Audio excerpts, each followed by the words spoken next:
지난 시간에 이어서 오늘 시험을 이긴 사람 이 욥에 대해서 함께 계속 공부를 하겠습니다.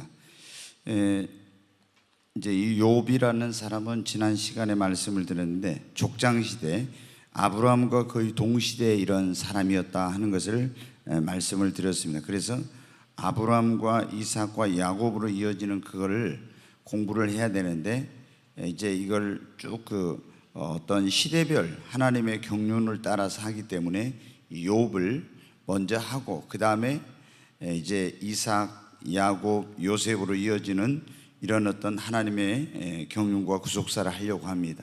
그 욥은 하나님을 정말로 경외하고 순전하고 정직하고 하나님을 잘 섬기는 그런 사람이어서 하나님께 엄청난 그런 축복을 많이 받았다고 했습니다. 그런데 그에게 아주 상상도 못했던 그런 어마어마한 고난이 찾아왔습니다. 재물을 다 잃어버리고 자녀를 잃어버리고 건강도 잃어버리고 명예와 권위와 이런 걸 다 잃어버리고 사람들이 떠나는 그야말로 어떤 목숨만 붙어있지 모든 것을 다 잃어버렸다고 할 정도로 그렇게 다 잃어버렸 이런 엄청난 그 환난이 욥에게 찾아왔다고 했습니다. 우리가 이런 어떤 하나님을 잘 믿는 사람에게도 때로는 예수님 꼭 안 믿는 사람 그런 사람에게만 이런 고난이 오는 것이 아니라 예수님을 잘 믿는 사람에게도 이런 고난이 오는데 우리는 이제 그걸 잘 이해하지 못하면은 어떻게 한다 했어요? 저 사람에게 무슨 어려움이 있으면 저건 죄를 지었기 때문에 그래, 하나님 말씀대로 순종하지 않아서 그래, 뭔가 하나님 앞에 벌 받을 짓을 했기 때문에 그래, 꼭 이런 식으로 생각을 하는데 하나님을 잘 믿는 사람에게 왜 이런 고난이 오는지 욥을 통해서 하나님께서 우리에게 말씀해 주시고 우리가 신앙생활 열심히 했는데 때때로 생각지 못한 이런 환난이나 고난이 닥치면 이제 이런 걸 이해하지 못하면 어떻게 합니까? 하나님이 나를 사랑하지 않는가 보다 이런 마음을 갖게 돼요. 특히 이제 내가 그런 마음을 가지려고 해서 그런 것이 아니라 이런 어려운 일이 생기면 마귀가 우리 마음속에 그런 생각을 넣어줘요. 내가 한 게 아니라 마귀가 하나님이 너를 사랑하지 않아. 그건 내 마음속에 갑자기 그런 생각이 드는 거예요. 그리고 막 하나님에 대한 분노 막 이런 것도 생기고 원망 이런 게 이게 뭐냐면 마귀가 그런 것을 넣어줘 가지고 우리를 하나님께로부터 이제 떨어져 나가게 하려고 하는 겁니다. 이 욥에게도 왜 이런 고난이 왔습니까? 결국에는 마귀가 하나님을 잘 섬기고 하나님께 축복을 받은 욥을 시기해가지고 하나님 앞에 가서 참소함으로 하나님이 욥을 믿었음으로 말미암아 신실한 그 욥 그의 그 신앙을 믿음으로 그럼 한번 시험해 봐라 이렇게 해가지고 엄청난 이제 이 욥에게 이런 시험이 왔다고 했죠.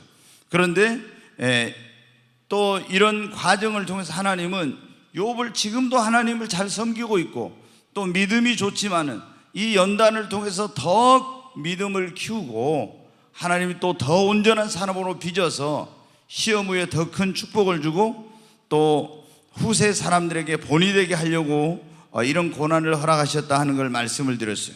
근데 이런 엄청난 생각지도 못한 하루아침에 그것도 막 이런 일이 일어났잖아요. 그런데 이런 충격 속에서도 욥은 낙심하거나 원망하거나 이렇게 하지 아니하고 하나님 앞에 혹시 내가 잘못해서 죄지어서 이런 것은 아닌가 하는 마음으로 회개하고 하나님을 예배하고 찬송하고 그 입술로 끝까지 범죄치 않고 이제 믿음을 지켰다고 했습니다.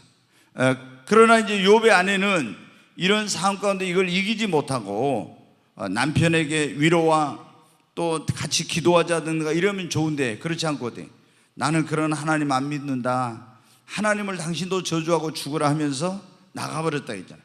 또 욥의 친구들은 욥이 이런 어려움을 당한 것은 분명히 큰 우리가 알지 못하기 때문에 은밀한 가운데 죄를 지었기 때문일 거야 그런 생각을 가지고 욥을 와서 위로하는 것이 아니라 오히려 정죄하고 회개하라고 하면서 욥을 더 고통스럽게 하는 이런 일을 욥이 겪게 되었습니다. 그런데 욥은 그런 가운데서 하나님의 절대 주권을 인정하고 그리고 하나님을 경배하고 찬양하고 절대 긍정의 믿음과 기도와 인내로 이 시험을 이겼다 하는 것을 말씀을 드렸습니다. 그리고 나서 이제 욥의 그런 어떤 삶 속에 놀라운 치유와 회복의 역사가 일어나는데, 오늘 바로 거기를 이제 함께 거기부터 공부를 하려고 합니다. 6번 한번 보겠습니다. 언제 치유와 회복의 역사가 일어나나?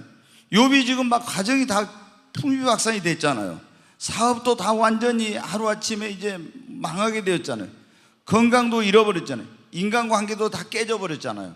그런데 성경에 보면 어떻게 돼요? 이런 깨어진 가정, 잃어버린 건강, 또 물질, 또 명예, 그리고 사람들과 관계, 이런 것이 어때요? 다 회복되고 그 상한 마음과 병든 육신이 치료되는 이런 역사가 일어나요. 여기에 이걸 보면은 우리도 살아가다 보면 어떻게 돼요? 사람들에게 막 마음의 상처를 받을 때가 많이 있어요. 예, 그렇잖아요. 또 마음의 병이 나기도 해. 어떤 일로 인해. 그리고 우리 육신이 때로는 병들고, 또 가정이 깨지고, 사업이 막 어떤 엄청난 그런 내 인생의 어떤 삶의 어려움이 찾아오고, 관계가 막 깨어질 수가 있어요, 욥처럼. 근데 이랬을 때 어떻게 돼요? 우리의 상한 마음과 병든 육신이 치유되고, 또 가정이 뭐 해체된 걸 깨졌으면 가정이 다시 회복되고, 내 인생과 삶이 회복이 돼야 되겠죠.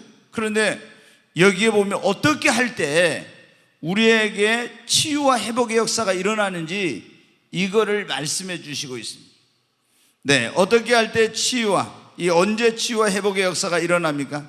1번 한번 같이 한번 거기 봐요. 하나님을 만나 그분의 음성을 들을 때 그런다겠죠. 하나님을 만나. 자, 욥에게 이제 치유와 회복의 역사가 언제부터 일어났냐? 하나님을 막 찾았잖아요. 앞으로 가도 계시지 않고 뒤로 가도 계시지 않고, 다 뭐 앞뒤를 둘러봐도 하나님이 계시지 않는 거예요. 좌우를 둘러봐도. 그게 너무나 힘들었어요. 욥이 제일 힘든 거는 왜 이런 일이 자기에게 생기는지 그걸 모르는 거예요. 그리고 하나님을 찾아도 하나님을 만날 수가 없는 거예요. 그런데 이제 극적인 반전이 일어나요. 놀라운 어떤 이제 전환점이 뭐냐? 하나님을 만나게 됨으로, 그리고 그분의 음성을 듣게 되면서 이렇게 다시 치유와 회복의 역사가 일어나기 시작합니다. 자, 욥기 41장 1절부터 5절 한번 보겠습니다. 같이 읽습니다.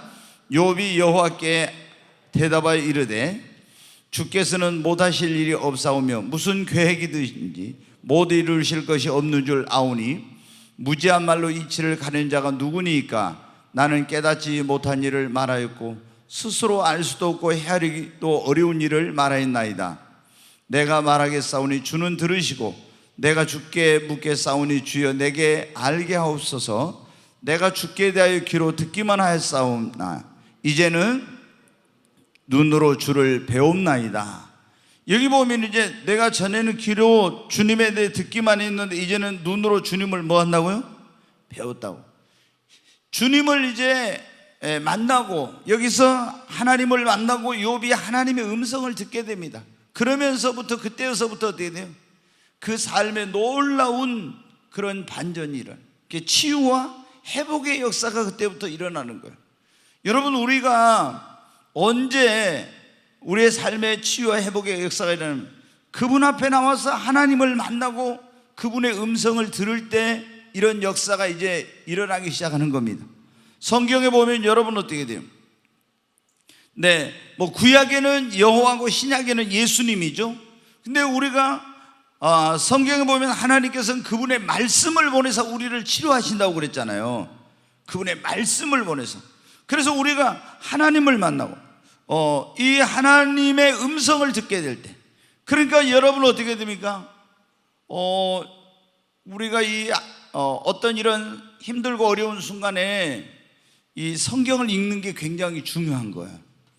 우리 하나님께서 내가 기도할 때 영음으로 나에게 들려주시기도 하고, 성령을 통해서 말씀하시기도 하고, 강단을 통해서 말씀하시기도 하지만은 성경을 또 읽을 때 하나님께서 이 말씀 속에서 그 말씀이 오늘 나에게 주시는 하나님의 음성, 그걸 레마의 말씀이라고 하죠. 그 말씀으로 탁 내 심령에 그게 꽂히고 그 말씀이 주어지면, 이 말씀이 주어지면서부터 어떻게 돼요? 놀라운 치유와 회복의 역사가 일어나기 시작하는 것입니다. 그래서 모든 어떤 그런 우리 인생의 정말 놀라운 일은, 가장 놀라운 일은 그분을 만나고 그분의 음성을 듣는 것입니다. 그러면 이제 왜 내가 이렇게 됐는지 어떻게 해야 될지 이런 걸 이제 알게 되죠. 그래서 욥이 어떻게 해야 될 줄 알지 못한 가운데 있었는데 이제 하나님을 만나고 그분의 음성을 듣게 되면서부터 놀라운 그의 삶에 치유와 회복의 역사가 일어나기 시작했네. 오늘 이 자리에 오신 여러분도 정말 주님을 만나고 주님의 음성을 듣게 되기를 바랍니다. 두 번째, 언제 치유와 회복의 역사가 일어나면 회개할 때 그랬잖아요. 욥기 42장 6절에 있는 말씀 한번 보겠습니다. 그러므로 내가 스스로 거두어드리고 티끌과 재 가운데서 회개하나이다. 여기 보니까 어떻게 돼요? 하나님 앞에 이제 그동안 무지했던 거, 어리석게 친구들과 변론하면서 이랬던 하나님의 그런 놀라운 깊으신 뜻을 깨닫지 못하고 막 했던 그런 것들을 뭐 하는 거예요? 지금 스스로 거두어드리고 티끌과 재 가운데서 회개하나이다. 아주 진실하게 통회하고 회개하는 그런 역사가 지금 일어나고 있잖아요. 여러분, 누가복음 15장에도 보면은 탕자의 비유라는 비유가 있잖아요. 그 탕자의 비유에 보면 어때요? 이 둘째 아들이 아버지 집을 나갔는데, 여기 보면 이제 탕자 나오죠, 둘째 아들. 근데 이 아들이 아버지 집을 떠나가지고 거기서 그 인생의 소중한 것들을 다 잃어버렸는데 언제 모든 것이 다시 회복됐습니까? 회개하고 아버지 집으로 아버지와의 관계를 회복하고 아버지 앞으로 돌아왔을 때 이렇게 됐잖아요. 내가 이제 하늘과 아버지께 죄를 지었으니 아버지 아들이라 일컬음을 감당치 못하리라 하면서 회개하고 아버지 앞으로 돌아온 거예요. 그럴 때 그의 삶의 모든 잃어버린 것들, 존귀한 아들이었는데 다 가서 돼지 쥐염 열매를 먹었잖아요. 비참하게 그렇게 살았잖아요. 그랬던 이 아들에게 모든 것이 다시 기쁨도 회복되고 존귀함도 회복되고 굶주렸던 그에게 가장 좋은 옷을 입히고 좋은 살찐 송아지를 잡아서 잔치하고 이런 모든 것이 다시 회복됐잖아요. 발에다 신을 신기고 손에 가락지를, 이게 다 회복이 된 거, 잃어버린 거. 언제? 회개할 때. 여러분, 다윗이 보십시오. 우리 아내 밧세바를 범하고 나서 그 죄의 결과로 말미암아 아들이 반역을 일으켜가지고 결국에 권좌에서 쫓겨나가지고 먼 곳으로 막 피신해 가잖아요. 얼마나 여러분 어때요? 권좌에서 쫓겨났어요. 모든 걸 다 잃었어요. 그런데 철저히 회개하고 이렇게 다시 돌이켰을 때 하나님께서 그것을 회복시켜 주신 것을 볼 수가 있어요. 만약에 내가 어떤 내 삶에 어려운 부분들이 혹시 하나님 앞에 합당하지 못한 그런 것 때문이라면은 여러분, 우리가 먼저 회개할 때 나의 그런 어떤 이 삶 속에 그런 깨어진 것들, 병든 것들, 잃어버린 것들, 이런 것들이 다시 치유되고 회복되는 역사가 일어나는 것입니다. 그래서 이제 우리가 어떤 이런 문제가 있을 때 아무리 내가 기도해도 회복이 안 되고 그럴 때 하나님 앞에 내가 혹시 뭔가 잘못하고 회개하지 않는 것이 있는가, 이런 걸 살펴봐야 돼요. 사실은 욥은 굉장히 사람들이 볼 때는 죄 지은 게 없었거든요. 그런데 하나님 앞에 자기의 어떤 의로움을 내세운 거예요. 자기의 의로움. 그게 죄라는 걸 몰랐었는데 나중에 깨달은 거예요. 친구들이 와서 네가 죄 지었지 하면서 공격할 때 그때 나는 죄가 없다고 하면서 막 자기를 변호하고 이렇게 했는데 나중에 하나님 앞에 보니까 이런 것도 자기 의에 빠져가지고 이랬구나 하는 걸 깨닫고 막 회개하지 않습니까? 여러분, 우리에게 치유와 회복의 역사가 일어나려면 회개를 해야 돼.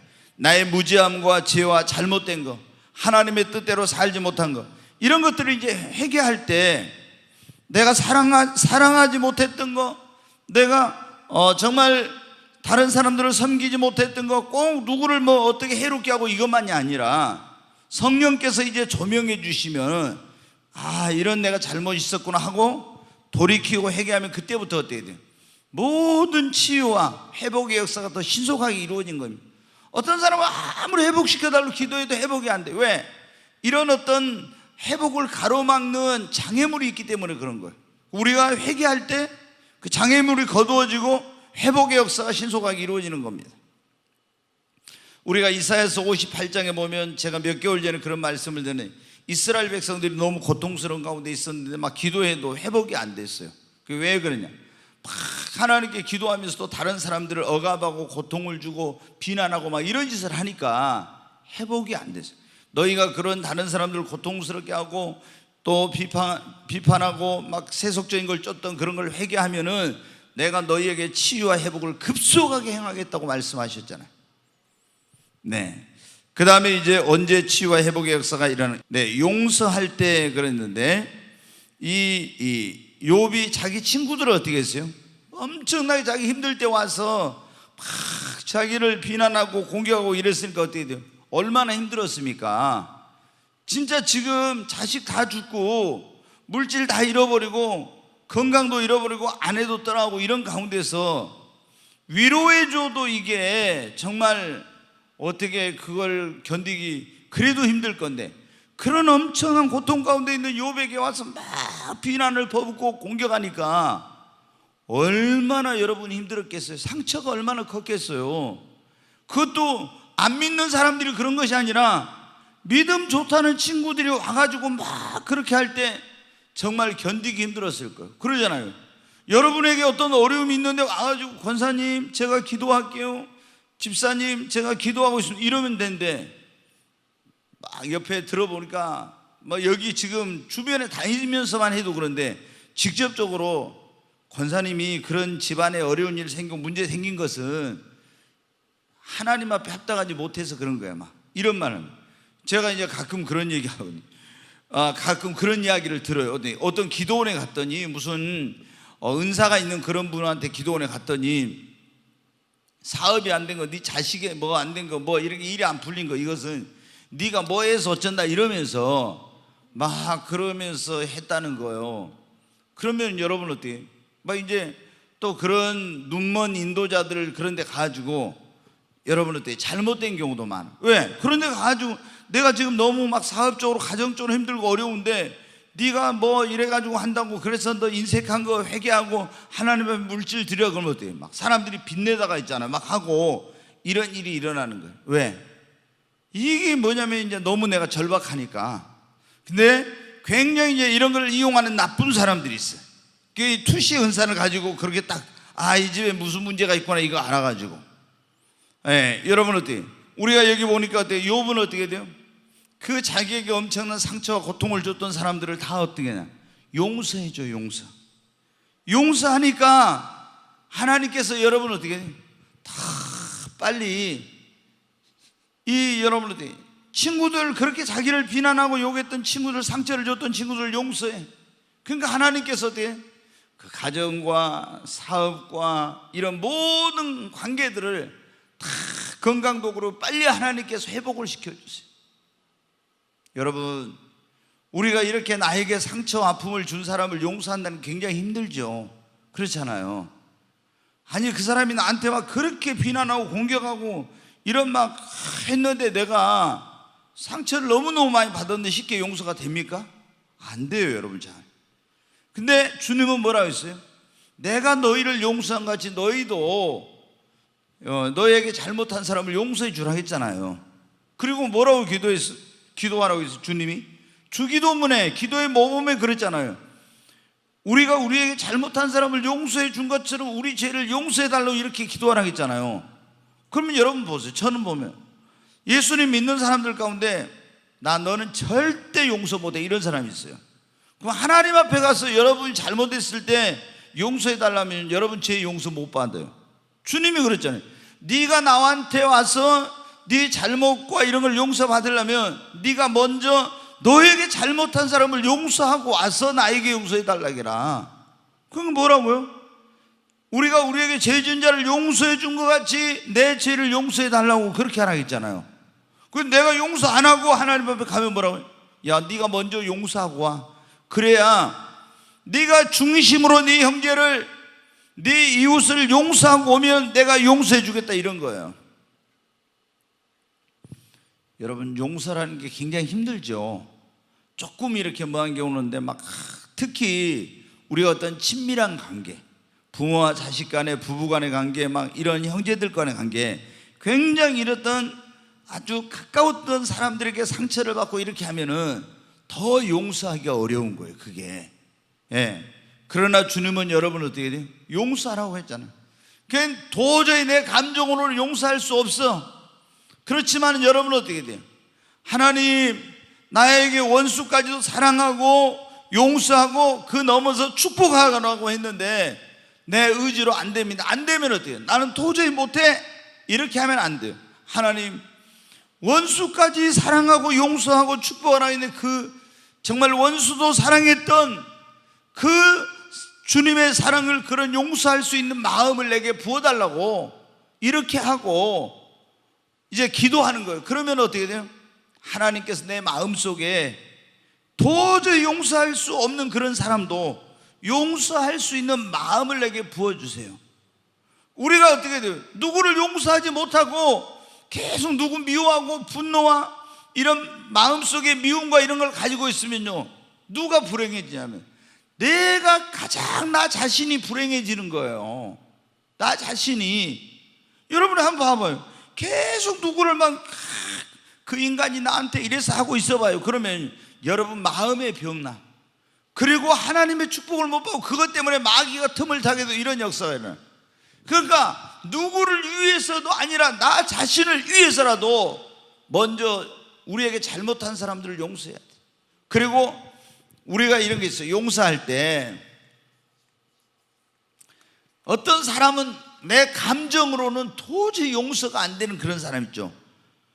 감정으로는. 근데 우리가 이게 뭐냐면 중요한 게 의지예요. 하나님, 저는 내 정말 감정으로 솔직하게 고백하는 거예요. 도저히 저 사람한테 너무 상처가 커서 용서가 안 돼요. 근데 주님이 용서하라고 했습니다. 그러면은 여러분 어때요? 주님이 용서하라고 했기 때문에 저는 그 사람 용서할 수 없는 사람이지만 용서합니다. 이렇게 의지적으로 내가 용서할 수 없는 사람이지만 하나님 그 사람을 용서하겠습니다.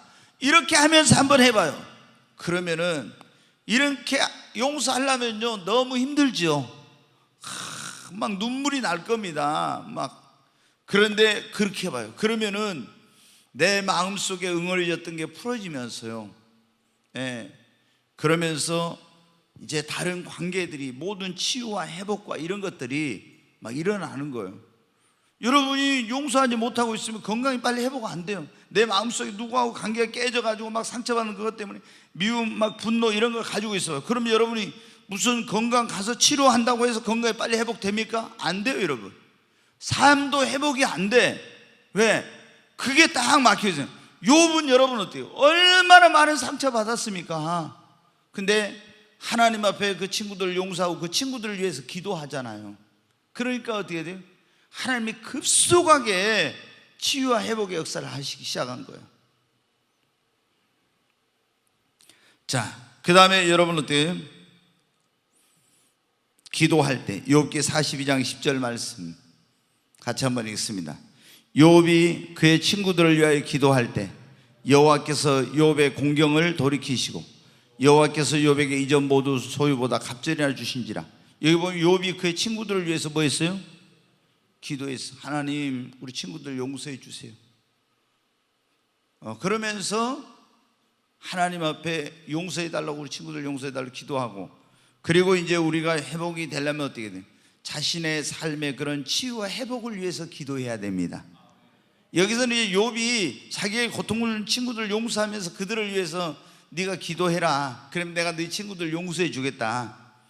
그 친구들이 죄를 지었는데 이제 그때서 이제 깨달은 거죠. 친구들도 자기들이 잘못한 줄 모르고. 여러분 우리가 그런 경우 많잖아요. 예수님 믿는 사람들은, 특히 믿음이 좋다고 생각하는 사람들이 누가 문제가 있으면 막 자기 의에 빠져가지고 때문에 다른 사람을 막 비난하고 정죄하고 이래요. 근데 어느 날 하나님 딱 깨닫게 해주시면 내가 진짜 이 큰 잘못을 하고 죄를 지었구나 하고 하나님 앞에 회개하죠. 욥의 친구들도 이제 그랬어요. 근데 하나님이 욥에게 네가 친구들을 위해서 기도하라고, 그들을 위해서 번제를 드리라고, 그럼 내가 그 사람들 용서해 주겠고, 그러니까 그렇게 했더니 어때요? 하나님이 막 회복의 역사를 엄청나게 빨리 하는 거예요. 여러분, 그래서 우리가 이렇게 용서해 주고 또 우리 삶의 치유와 회복을 위해서 어떻게 하나님 우리 가정을 빨리 회복시켜 주세요. 내 건강을 빨리 병을 치료해 주시고 건강을 회복시켜 주세요. 깨어진 관계가 회복되게 해서 삶이 회복되게 해주세요. 하나님 앞에 이렇게 뭘 해야 돼요? 치유와 회복을 위해서 기도해야 돼요.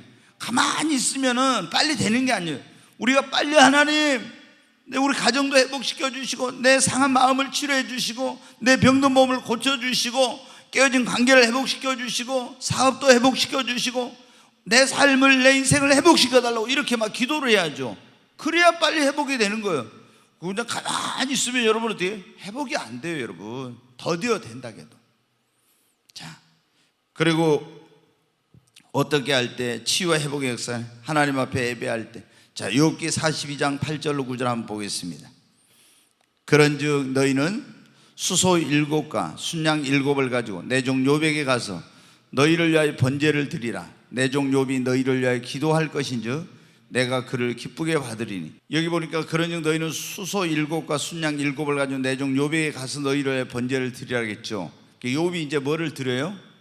번제를 드려요. 이게 뭐입니까? 예배죠. 예배. 그러니까 우리가 회복이 되고 치유가 되고 이런 거 빨리 하려면 하나님 앞에 나와서 부지런히 뭘 드려야 돼요? 예배를 드려요. 오늘 오전에 그런 말씀 드렸잖아요. 하나님이 기뻐 받으시는 예배가 뭐는 기뻐하시는 예배가. 근데 우리가 예배 자리에 나와서 하나님을 만날 수도 있고 그분의 음성을 듣고 예배를 드릴 때 하나님이 내가 그곳에 강림하신다 했잖아요. 그래서 주님의 성령이 나를 만져서 아무리 약을 먹어도 치료 안 되던 게 치료가 될 수 있고 그 치료가 더딘 것이 순식간에 될 수도 있고 또 빨리 될 수도 있고 하나님께 예배를 드릴 때 하나님이 그 가정을 회복시켜 주시고 우리 삶을 회복시켜 주시는 거예요. 아멘. 신앙도 빨리 회복이 되죠. 우리가 예배를 드릴 때. 그래서 욥에게 하나님이 그 친구들에게 가서 순양을 가져가지고 욥이 너희를 위해서 번제를 드리게 해라. 그러면 이제 중보자로서 하나님 앞에 이들을 용서해 달라고 번제를 드리며 기도하고 또 예배를 드리고 했더니 어떻게 돼요? 하나님 말씀대로 아니 네가 친구들이 가져가서 번제를 가지고 예배를 드렸는데 어떻게 돼요? 저놈들 벌 받아야 된다고 안 된다고 나 저놈들을 위해서 예배 못 드린다고 이렇게 하면 여러분 어떻게 돼요? 자기가 치유와 회복이 안 돼요. 근데 그들을 위해서 용서하고 예배 드리면서 기도하고 했더니 어떤 일이 일어나요? 깨어진 관계가 회복될 뿐만 아니라 자기 모든 인생의 모든 것들이 다 회복되는 역사가 일어난 거예요. 아멘. 오늘 이 자리에 오신 여러분 가운데 마음에 어떤 상처가 있는 분들이 많이 있을 거예요. 또 육신이 몸이 아프신 분도 있고 또 가정에 어떤 어려움이 있으신 분도 있고 그리고 관계가 깨어지고 삶에 어떤 어려움이 있는 그런 분들이 있을 거예요. 여러분 오늘 이 말씀에 나왔잖아요. 우리가 하나님을 만나야 그분의 음성을 듣고 회개하고 기도하고 용서하고 예배할 때 정말 놀라운 치유와 회복의 역사가 일어나는 것입니다. 자, 욥이 받은 복이 나오고 있는데 욥이 어떤 복을 받았는가? 거기 보면은 42장 10절 다시 한번 보겠습니다. 같이 읽습니다. 욥이 그의 친구들을 위하여 기도할 때 여호와께서 욥의 공경을 돌이키시고 여호와께서 욥에게 이전 모든 소유보다 갑절이나 주신지라. 그래갖고 이제 쭉 나와요. 어떤 복을 받았는지. 근데 갑절의 복을 받았다 이러잖아요. 오늘 이 자리에 오신 여러분도 갑절의 복을 받으시기 바랍니다. 네. 제가 이제 갑절의 복을 받는데 어떻게 받나? 그래서 제가 가끔 가서 그런 이제 설교를 할 때가 있어요. 하나님께 우리가 갑절의 복을 받으려면은 근데 갑절의 복을 받으려면 주님이 하신 말씀이 제가 이제 어디 가끔 가서 예배할 때 처음에 갑절의 복을 받으면 이런 설교를 하나 하더라고요. 그래서 어떻게 하죠? 그랬더니 갑절의 복을 받으려면 믿음을 갑절로 키우라 해라 그러더라고요. 믿음을 갑절로 키우래. 왜? 믿음은 뭡니까? 축복을 담는 뭐예요? 그릇이요. 그럼 내가 갑절로 복을 받으려면 그릇이 갑절로 커져야 되는 거예요. 커져야 돼 갑절로. 그 다음에 어떻게 해요? 갑절로 기도를 하래. 기도를 갑절로. 그 다음에 뭐예요? 감사를 하면 갑절로 하나님께 주시고 이제 이런 쭉 그 말씀을 하시더라고요. 제일 처음에 성령 임해가지고 갑절의 복을 받으면 이 설교를 하나 할 때 어떻게 하죠? 했더니 이렇게 하나씩 가르쳐 주시고 여러분 정말 오늘 이 자리에 오신 여러분도 하나님 앞에 갑절의 축복을 받으시기 바랍니다. 아니면 아유 목사님 저는 너무 갑절로 지금 이거 별것도 아닌데 이 정도 가지고 갑절 받으면 안 되니까, 그러면 여러분 한 7배의 복을 받으십시오. 네. 자, 그 다음에 욥은 어떤 복을 받나요? 관계의 회복. 네. 42장 11절 한번 보겠습니다. 이에 그의 모든 형제와 자매와 이전에 알던 이들이 다 와서 그의 집에서 그와 함께 음식을 먹고 여호와께서 그에게 내리신 모든 재앙에 대하여 그를 위하여 슬퍼하며 위로하고, 여기 보면 이전에 그의 모든 형제와 자매와 이전에 알던 이들이 다 와서 그의 집에서 그랬죠. 폭삭 망하니까 있잖아요.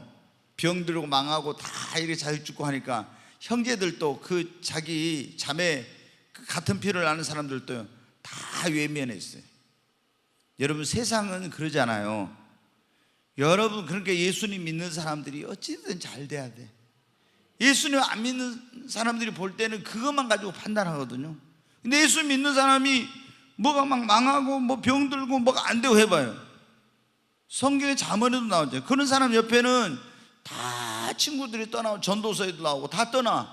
근데 내가 부유하고 건강하고 뭐 잘 되고 형통하면 어떻게 해요? 사람들은 이게 세상 인심이라는 게 그거잖아요. 다 모여들어도. 근데 욥이 어떻게 돼요? 이 지금 관계가 다 갑절의 축복을 받았을 뿐만 자기 친구와의 관계, 그 다음에 형제들과의 관계, 자매들과의 관계, 이런 주변의 이웃들과의 관계, 이런 관계가 다 회복되고 이런 그런 모습을 보여주잖아요. 그 다음에 잃어버린 것을 회복하는 역사. 건강을 다시 회복했죠. 물질을 회복했습니다. 명예를 회복했습니다. 여러분에게도 이런 회복의 역사가 있기를 바랍니다. 네. 그 다음에 자녀들 10명이 다 죽었었잖아요. 근데 나중에 보니까 또 자녀를 주님 몇 명 주셨어요?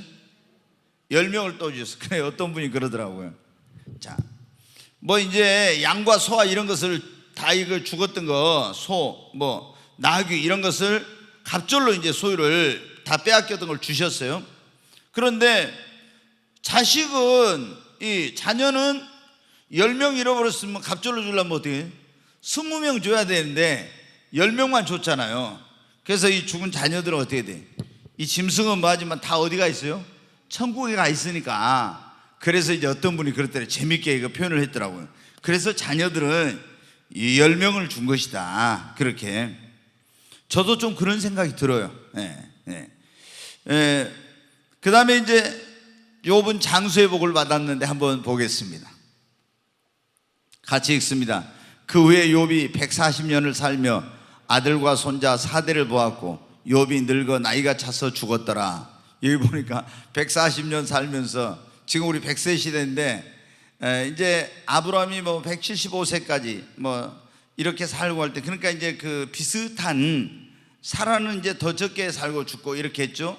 그래서 이제 그때 이 족장들의 노아 홍수 이후로 수명이 짧아졌는데 그때 이제 사람이라는 걸 여기서 볼 수가 있어요. 근데 140년을 살면서 아들과 손자 4대를 보았고 이제 부하고 이렇게 모든 걸 다 누리다가 하나님 앞에 이제 가게 됐어요. 그러니까 우리가 장수해도 여러분은 건강하지 못하면 안 좋죠. 또 가난하고 막 무슨 어떤 불행한 가운데 장수한 것은 좋은 게 아니에요. 건강한 가운데서. 근데 욥은 하나님께서 그런 이제 장수와 건강의 복도 주셨어요. 근데 욥이 이런 모든 시험을 이긴 가장 큰 그 원동력이 뭡니까? 여러분, 믿음입니다. 아멘. 이런 어마어마한 어려움과 이런 환난과 시험을 다 이겨낸 가장 큰 그 근원은 여러분 믿음이었습니다. 믿음으로 이것을 이겨낸 거예요. 여러분, 믿음 안에 위대한 능력이 있습니다. 믿음이 있으면 어떤 고난도, 어떤 시험도, 어떤 환난도 다 이겨낼 수 있어요. 그냥 믿음이 없으면 어떻게 돼요? 못 이겨. 믿음이 얼마나 이게 놀라운 것인지, 믿음이 언제 정말 그 믿음의 가치가 증명되고 빛을 발하느냐 하면은 우리가 어려움이 없을 때는 잘 몰라요. 근데 어려움을 만났을 때 이 믿음이 얼마나 소중한지를 알게 돼요. 그러니까 욥이 여러분 어때요? 이 모든 것을 다 다시 딛고 일어나서 이런 갑절의 축복을 받고 이런 모든 걸 다 회복하고 이런 역사 일어난 거 어떻게 돼요? 결국 믿음으로 승리한 것입니다. 아멘. 오늘 이 자리에 오신 여러분도 욥과 같은 믿음의 사람이 되시기를 바랍니다. 하나님, 나에게도 욥처럼 어떤 환난과 시험과 시련도 이길 수 있는 그런 믿음을 주시옵소서 기도하시기 바랍니다. 우리가 기도할 때 그냥 기도하는 게 아니라 하나님, 제게도 아브라함 같은 믿음 주세요. 욥과 같은 믿음 주세요. 이렇게 기도하면 어떻게 돼요? 기도가 그냥 하나님 그냥 제게 믿음을 더해 주세요 이렇게 할 수도 있지만은 하나님 아브라함 같은 믿음 주세요. 백부장 같은 믿음 주세요. 갈렙과 여호수아 같은 믿음 주세요. 하나님 나에게도 욥과 같은 믿음 주세요. 이렇게 하면요, 이게 기도가 더 좀 분명해집니다. 이렇게. 자, 욥은 처음보다 나중이 더 인생이 좋았죠? 네, 복된 인생은 처음보다 나중이 더 좋은 인생입니다. 욥처럼 우리도 처음보다 나중이 더 좋은 인생이 되려면은, 욥이 그러죠. 처음에도 좋았지만은 중간에 엄청난 시련이다 나중에 더 좋았죠. 네, 여러분 우리 우스운 얘기로 젊어서 고생은 사소도 한다고. 근데 늙어서 여러분 보면 있잖아요. 우리 예수님 믿는 사람이든 안 믿는 사람이든 진짜 이게 이 나이가 드셔가지고 진짜 여러분 축복받아야 됩니다. 노년에 이게 몸 아프고 물질도 없고 자녀들 하고 막 어떤 불행한 일 생겨 이러면은 얼마나 불행한지 몰라. 그러잖아요. 그러니까 진짜 이게 처음보다도 나중이 더 좋아야 돼. 가나의 혼인잔치에 처음에 나온 포도주보다도 나중에 나온 포도주가 더 달콤했듯이 우리 인생은 처음보다 나중이 좋아야 됩니다. 우리가 그런 말이 끝이 좋으면 다 좋다 그런 말 있잖아요. 진짜 아무리 처음에 좋았어도 중간에 좋았어도 끝이 안 좋으면 이건 잘못된 거예요. 근데 처음에 안 좋고 중간에도 힘들고 했어도 나중에 좋으면은요 다 모든 게 그냥 좋은 거로 끝나. 욥은 처음에 하나님 믿고 얼마나 큰 복을 받았습니까? 그다음 엄청난 막 시험이 오고 어려움 겪었죠. 그렇지만 나중에 어떻게 돼요? 다 회복돼 가지고 더 좋아졌잖아요. 더 좋아졌어. 오늘 우리 성도님들에게 이런 역사 있기를 바랍니다. 자, 우리도 이 욥처럼 처음보다 나중에 더 좋은 인생이 되려면 예수님 모시고 살아야 됩니다. 아멘.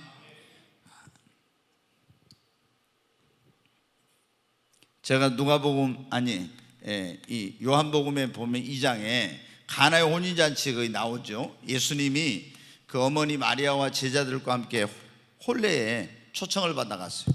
결혼식에. 네, 이제 여기 친척이었던 것 같아요. 근데 거기서 이제 잔치에서 뭐가 떨어졌어요? 포도주가 떨어졌죠. 이제 전에도 말씀드렸지만 지금은 마트에다 전화만 하면은 탁 배달 탁탁 해주죠. 근데 그때는 포도주를 직접 담궈 가지고 잔치에 쓸 그걸 준비를 해야 돼. 이번에 우리 잔치하는데 100명 오겠다, 200명 오겠다, 300명 오겠다. 딱 그 사람을 예상을 해가지고 포도주를 미리 담궈놔요. 그런데 이게 혼인잔치에 사람이 하객들이 많이 와가지고 포도주가 중간에 떨어졌죠. 이게 큰일 났죠. 그런데 이제 마리아가 예수님께 가서 부탁을 했어요. 예수님, 저희에게 포도주가 없다. 그러니까 어머니, 그게 나하고 무슨 상관이 있습니까?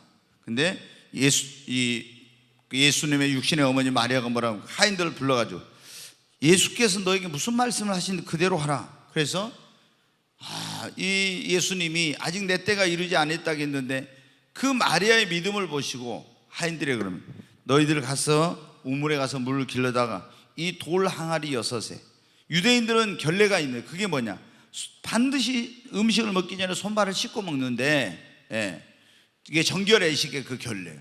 그래서 이제 돌 항아리 6에 9가에 가득 채웠더니 예수님이 그 물을 떠서 연회를 주거나 연회장에 갖다 주라고 했죠. 가는 순간 물이 뭐로 변했어요? 포도주로. 근데 연회장 이 사람은 많은 잔치를 다니면서 그 일을 봐주고 막 이런 걸 하는 사람이에요. 그 딱 포도주를 맹물로 변해가지고 포도주에 그걸 딱 먹어보더니 이야, 깜짝 놀란 거야. 다른 사람들은 어때요? 처음에 좋은 포도주 내놓고 나서 사람들이 술이 딱 취해가지고 오르면 어때요? 그때 안 좋은 걸 내놔도 이게 무슨 맛인지 모르니까 나중에 안 좋은 걸 내는데, 이거 보니까 자기가 지금까지 연애를 다니면서 마셔봤던 포도가 이렇게 좋은 포도주는 없는 거예요. 그래서 신랑을 불러 칭찬했다고 했죠. 처음에 나온 포도주보다 나중에 나온 포도주가 어때요? 더 좋았어. 이게 처음보다 나중이 더 좋은 일이 어떻게 일어났어요? 예수님이 거기 계셨기 때문입니다. 아멘. 여러분, 우리가 주님을 모시고 살면은 그 인생은 지금보다 점점 더 좋아집니다.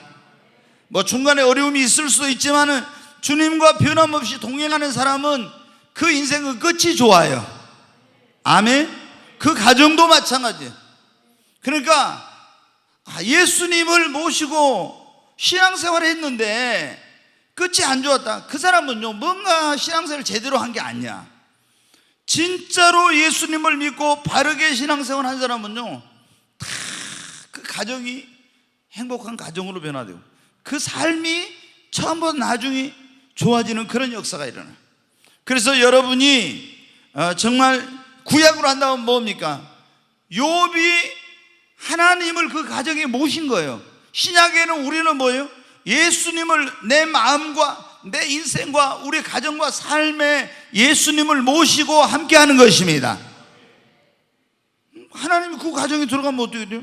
오늘 제가 오전에 말씀, 오벳에돔의 집에 여호와의 궤를 거기 가져갔더니 어때요? 하나님을 모신 거예요. 그랬더니 하나님 놀라운 축복의 역사를 주셨잖아요. 여러분, 여러분의 마음에 주님을 모시고 여러분의 가정에도 여러분의 삶에도 어디를 가든 주님 모시고 여러분 사시기 바랍니다. 두 번째로, 이게 처음보다 나중에 더 좋은 그런 인생이 되려면 어때요? 하나님을 경외하는 삶을 살아야 됩니다. 욥이 성경에 보니까 어때요? 여호와를 경외했다고 나왔잖아요. 동방에 욥과 같이 하나님을 경외한 사람이 없더라 할 정도로 진짜 하나님을 경외한다는 거에 뭐라고 있습니까? 하나님을 우러러, 하나님에 대한 외경심, 하나님을 우러러 두려워하고 존중히 여기고 하나님을 사랑하는 거, 이게 뭐냐면 하나님을 경외한다는 거예요. 근데 예수님 믿어도 여러분 어때요? 하나님 믿어도 하나님을 우러러 봅니까? 하나님에 대한 외경심이 있습니까? 그분을 두려워하고 그분을 존중히 여기고 그분을 사랑하는 마음이 있습니까? 이게 없는 사람들이 많잖아요. 근데 욥은 하나님을 우러러봐, 하나님에 대한 그 거룩한 외경심, 뭐라고 해야 돼? 이걸 굉장한 외경심을 갖는 거야. 그리고 두려워하고 존중히 여기고 하나님을 사랑하는 거예요. 이런 사람은요, 다 축복을 받아. 우리가 예수님 믿어도, 제가 보니까 예수님 믿고 난 사람들에게 가장 중요한 요소 가운데 하나가 뭐냐? 우리가 예배를 드릴 때도요, 하나님을 경외하는 이런 가운데서 예배를 드리는 것과 그렇지 않은 건 완전히 차이가 납니다. 막 여기 와서 예배 드릴 때도 있잖아요. 어떤 사람 보면요, 예배 드리다 막 마음대로 돌아다녀. 스마트폰 막 이렇게 예배 드리면서 해. 그리고 옆 사람하고 막 무슨 예배 드리면서 속닥속닥 하고 있잖아요. 막 어디 문자 보내고 막 할 일 다 해. 이거는 여러분 어떻게 돼? 하나님에 대한 외경심이 없는 거야. 하나님을 경외하는 마음. 진짜 여러분, 만왕의 왕, 만주의 주, 그리고 이 온 우주 만물을 주관하시고 다스리시는 그 정말 하나님을 예배하는 자리에 와서 우리가 외경심이 있다면 어때요? 그러지 못하는 거야. 하나님을 경외한다면. 그러니까 예수님 믿는 사람들 가운데서도 딱 신앙생활을 어떻게 하느냐, 이것이 뭐에 달려있냐면요, 하나님을 경외하는 그런 자세가 되냐 안 되냐, 이게 딱 결정이 돼요. 하나님을 경외하는 그런 마음가짐과 자세가 된 사람은요, 신앙생활이 똑바르게 딱 되기 시작하는, 처음부터. 근데 처음부터 하나님을 경외하는, 이게, 그래서 제가 목회하면서 그걸 깨달은 거예요. 하나님을 경외한 게 없는 사람은 아무리 신앙생활 오래 했어도요, 엉망입니다. 예배 드릴 때도요, 아무렇게나 드려요. 오고 싶어 오고, 안 오고 싶어 안 오고. 하나님을 여러분 경외하는 마음, 우러러 이래 보고 하나님에 대한 두려움을, 거룩한 두려움을 가지고 있는 사람은 어떻게 돼요? 죄를 못 짓죠. 여러분, 아브라함이 어떻게 돼요? 하나님이 그랬잖아요. 이삭을 바치려고 했을 때 하나님이 사자를 보내가지고 아브라함아 하면서 네 아들에게 손을 대지 말라. 그러면서 네가 이제야 진정으로 나를 경외하는 줄을 내가 알았노라 그랬죠. 하나님을 진짜 네가 우러러 보고 두려워하고 존중히 여고 사랑한 거 알았다는 거예요. 그래서 하나님이 여호와 이레 복을 주시고 큰 복을 주시고 그 놀라운 약속을 주셨잖아요. 여러분, 요셉도 마찬가지. 하나님을 경외한 사람들은요, 반드시 하나님 복을 주셔서 처음보다 나중이 더 잘 됩니다. 아멘. 욥도 그랬기 때문에, 하나님을 경외했기 때문에 이런 처음보다 나중이 더 좋은 거야. 그 다음에 이제 우리가 이 처음보다 나중이 더 좋은 인생이 되려면 반드시 뭐를 이겨야 돼? 시험을 이겨야 됩니다. 시험이 없는 신앙생활은 없어요. 신앙생활 하다 보면 반드시 시험이 와. 욥에게 엄청난 시험이 왔었잖아요. 요셉에게도 얼마나 엄청난 시험이 있었습니까? 다윗에게도 마찬가지. 다 보면은 거의 사람들이 다 이런 시험이 있어.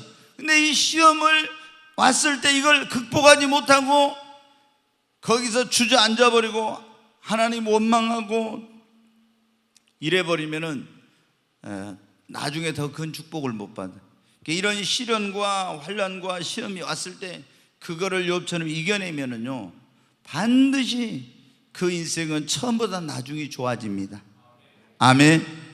그리고 우리도 처음보다 나중이 더 좋은 인생이 되려면 하나님 앞에 뭘 해야 돼요? 기도해야 됩니다. 자, 욥기 8장 5절로 7절 같이 읽습니다. 네가 만일 하나님을 찾으며 전능하신 이에게 간구하고 또 청결하고 정직하면 반드시 너를 돌보시고 내 의로운 초소를 평안하게 하실 것이라. 내 시작은 미화가 있으나 내 나중은 심히 창대하리라. 네, 5절 한번 다시 보여주세요. 그래. 네가 만일 하나님을 찾으며 전능하신 이에게 뭐라고요? 간구하고 그랬죠?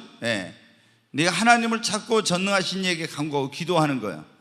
여러분, 우리가 기도를 제가 여러 가지 말해요. 기도는 우리의 생명줄이다. 우리의 영혼의 호흡이에요. 기도를 쉬면은 우리 영이 죽어요. 영적으로. 그래서 기도하지 않는 사람은 살았다는 이름은 가졌지만 다 죽었어. 영적으로 보면. 그러니까 기도는 쉬면 안 돼요. 그래서 쉬지 말고 기도하라 그런 거예요.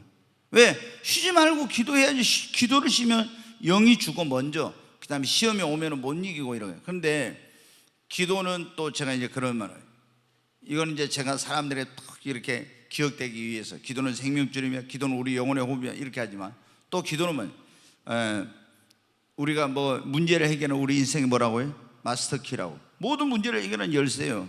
근데 기도는 또 뭐냐? 중요한 건 자신의 미래를 위하여 심는 축복의 씨앗이에요. 아멘. 믿음은 축복을 담는 뭐라 했어요? 그릇이라 했죠. 제가 이걸 만들어낸 건데, 믿음은 축복을 담는 그릇, 딱 그러면 여러분 안 이어져요. 그릇이 이만하면 어때요? 이만하면 안 돼. 믿음의 그릇이 크면 어때요? 하나님께 크게 받아. 그러니까 이거를 딱 깨달으면 믿음을 키워야 되겠구나, 믿음을 성장시켜, 이걸 알죠. 이거 모르는 사람들은요, 믿음 키울 생각을 안 하고 막 하나님이 복을 주실 때 믿음을 보시고 믿음의 분량대로 주시는데, 믿음을 보시고 믿음의 분량대로 쓰시고 이렇게 하는데, 그것도 모르고 막 있잖아요. 믿음을 안 키우고 막 어떤 자기 혼자 막 축복을 받으려고 안 돼요, 여러분. 믿음의 분량대로 하나님. 그리고 각인의 분량대로 복을 주셨잖아요. 보면은 각인의 분량대로. 제가 이제 창세기 하니까 나올 겁니다. 야곱이 자기 12아들을 축복할 때 각인의 분량대로 축복해 줬어요. 각인의 분량대로. 그 사람이 그릇의 분량대로 했다. 믿음의 분량대로. 여러분, 우리가 그러니까 하나님 믿음을 키워요. 그런데 또 이 뭐냐면은 자신의 미래를 위하여 우리가 심는 대로 거두니까 축복을 받으려면 축복의 씨앗을 심어야 돼. 근데 그 가운데서 이 축복의 씨앗 가운데 중요한 것이 뭐냐면 바로 기도라는 것입니다. 아멘. 기도를 많이, 축복의 씨앗인 기도를 많이 하면 나중에 축복의 열매를 많이 맺어서 그 삶이 풍성해져. 지금 여러분이 아무리 가진 것도 없고 뭐 어떤 게 없어도 하나님 앞에 믿음으로 계속 기도로 이 축복의 씨앗을 심어보세요. 그러면 나중에 여러분의 삶에 놀라운 축복의 열매가 가득 차고 넘치게 됩니다. 주님이 뭐라고? 심는 대로 거둔다 했잖아요. 근데 믿음으로 심어야 돼. 믿음으로. 아멘. 믿음으로. 그러니까 다니엘이 여러분 어떻게 돼요? 처음에는 뭐 포로로 끌려가지고 얼마나 여러분 비참한 운명에 놓였잖아요. 불행한 운명. 근데 계속 하나님 하루에 3번씩 시간을 정해놓고 기도하고 감사했어요. 그랬더니 나중에 여러분 어떻게 됩니까? 얼마나 그 인생이 복된 인생이 됩니까? 응? 그러니까 이게 뭐냐? 기도했기 때문에 그런 거예요. 여러분이 뭐 도와줄 사람도 없고 백도 없고 가진 거 없어도, 아니 다니엘이 뭐가 있었어요? 아무것도 없어요. 그래도 하나님께 기도하니까 하나님이 그에게 돕는 자가 되시고, 그에게 하나님이 지혜와 명철을 주시고 능력 주시고, 모든 것은 하나님께 있습니다. 아멘. 우리는 나는 없으니까 안 돼. 그건 예수님 안 믿는 사람들이 하는 거야. 우리 예수님 믿는 사람은, 아니 우리 아버지가 모든 걸 하시는데 그 아버지한테 여러분 기도하면 됩니다. 네. 그러면은 정말 기도하는 사람은 끝이 좋아요. 진짜 끝이 좋아. 그래서 여러분이 무엇보다도 기도하시기 바랍니다.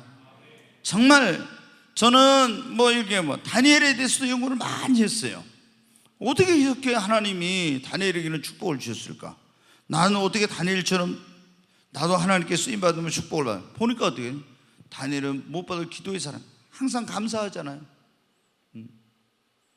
그러니까 기도하니까 하나님께서 감사하고, 그리고 뜻을 정하고 딱 어떻게 합니까? 왕이 지며 포도주를 먹지 않고 내가 이걸 왕녀학교에서 태학당하고 죽는 한이 있다고 나는 말씀대로 살려, 딱 뜻을 정했잖아요. 그러니까 하나님 그 중심을 보시고 다 축복을 주신 거예요. 모든 것은 다 주님 손에 있습니다. 지난 주일날 우리가 설교가 뭐였어요? 하나님의 손에 모든 것이 있다, 그런 설교 들었잖아요. 예. 여러분의 가정도 미래도 자녀들도 사업도 모든 게 다 어떻게 돼요? 주님의 손에가 있어요. 근데 기도하면 하나님이 그 권능과 능력의 손으로 우리를 도우십니다. 자, 우리가 처음보다 나중에 더 좋은 인생이 되려면 변하지 말고, 한번 따라서 변하지 말고 끝까지 신앙생활을 잘해야 합니다. 변하지 말고 끝까지 믿음 생활 잘해야 합니다. 아멘. 네, 여러분, 이제 이 신앙생활, 우리가 믿음 생활을 하잖아요.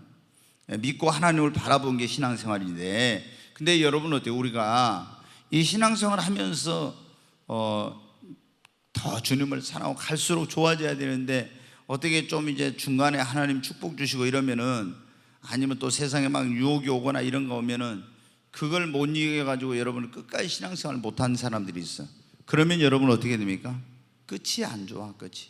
여러분 보십시오. 어떤 사람들은 예수님 믿다가, 오늘 또 제가 이제 롯에 대해서 말씀을 좀 드렸는데, 롯처럼 있잖아요. 처음에 롯이 얼마나 좋았습니까? 믿음의 사람과 동행했죠. 아브라함과 같이 걸었잖아요. 계속 예배드리고 같이 시련도 겪고 같이 축복의 땅에 와서 이렇게 했잖아요. 근데 나중에 어떻게 돼요? 롯에게 소유가 많아졌다 했잖아요. 엄청.